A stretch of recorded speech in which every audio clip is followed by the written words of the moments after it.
Hello, and welcome to myfinanceteacher.org. I might post this video publicly on YouTube once the information is hopelessly outdated, so to receive timely analysis and updates, join the members list at myfinanceteacher.org. This is a members-only video, and thank you guys for joining our website. I'm happy to have you as our members, and look at all this fun happening with the crude oil market.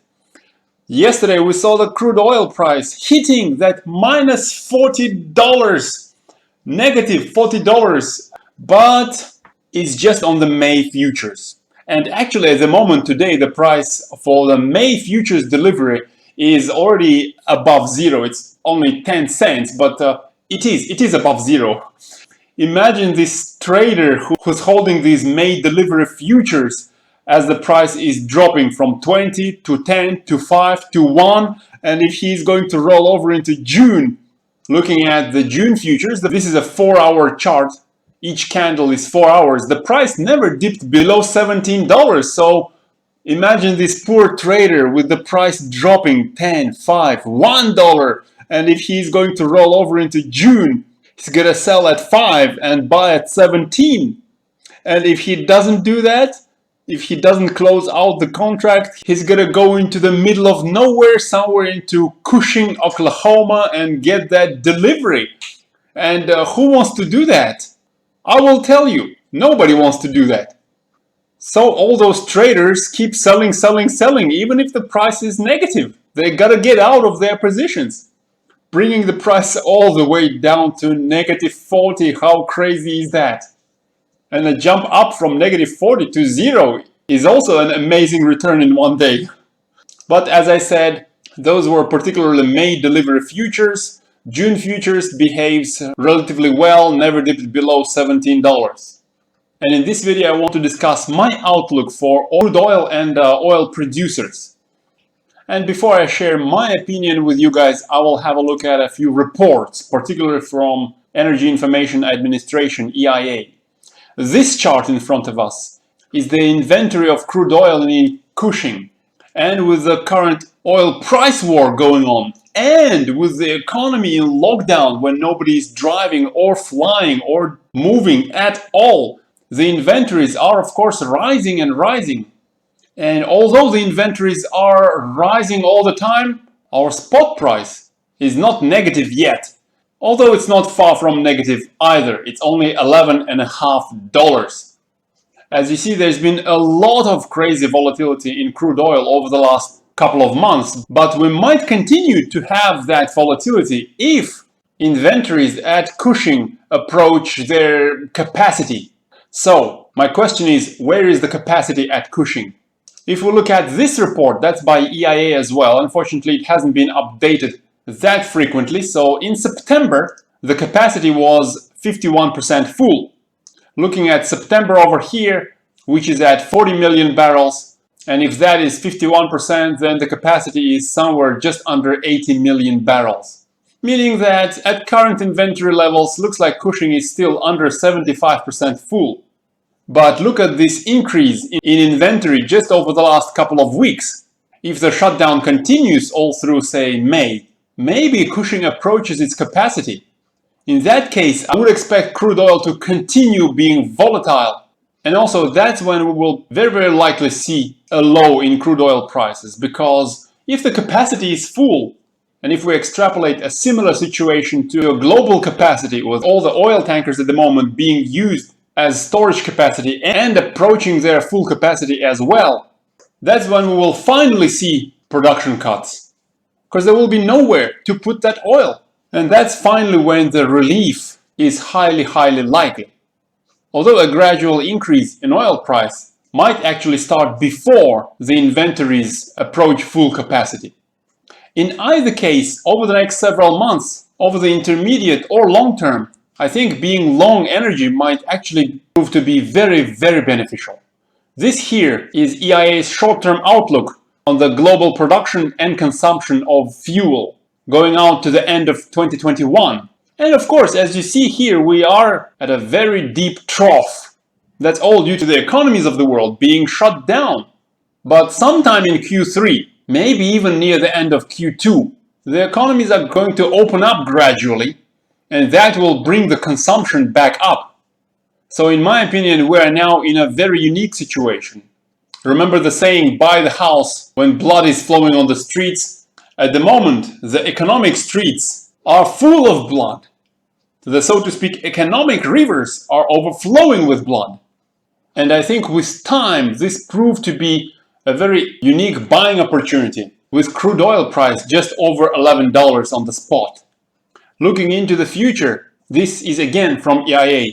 EIA is expecting, as you see here, crude oil price to regain and stay above $40 in the first half of 2021. If that actually takes place compared to the current spot price, that is like quadrupling of the price in just about a year. How amazing would that be?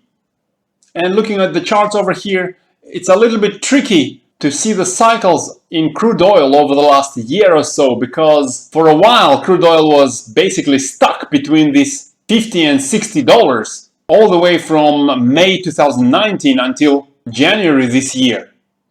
So one way of looking at these cycles is to count the ongoing one since early October last year.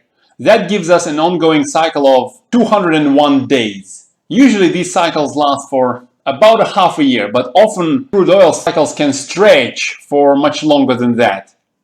So in my opinion, I think we are approaching a low in crude oil. Looking at this 14-day RSI, we see a positive divergence, meaning that RSI is sloping upwards while price on the chart is still sloping down. As I mentioned in many of my videos, that often is an indication of an approaching low and a change in direction towards higher prices. But again, nobody knows the future, and we saw a similar positive divergence here in February this year. And what happened after that can only be described as a black swan event. Actually, a multiple black swan events with the economy shutting down and crude oil price war taking place as well. But nevertheless, we do see a positive divergence on RSI again. The cycle is being stretched, meaning that we should finish this cycle with a cycle low relatively soon. Some oil futures have already went into negative territory, which doesn't usually happen, meaning that we see a lot of blood on the street. And oil price volatility is extreme. The red line here relates to oil itself, dark blue line relates to oil producers. Oil price volatility is at historic highs.